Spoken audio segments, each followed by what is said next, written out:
A ranar 13 ga watan Janairu na shekarar 2025, shugaban ƙasa, shugaban majalisar ceton ƙasa Birgediya Janar Abdurrahman Chani ya saka wa dokar da sakataren gwamnatin Nijar ya fitar dangance da bakin da ke zaune a cikin ƙasar Nijar da ma waɗanda ke son shigowa ƙasar Nijar da su gaggauta cika ƙa'idodi.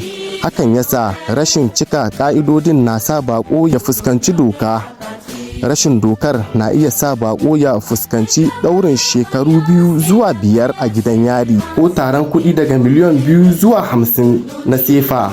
Wannan hukunci na iya shafar ɗan ƙasa da ya taimakawa wani bako shigowa ƙasa ba bisa ƙa'ida ba, wanda ya sauke bako a gidansu ko a hotel, da ya gaggauta sanar da ofishin 'yan sanda.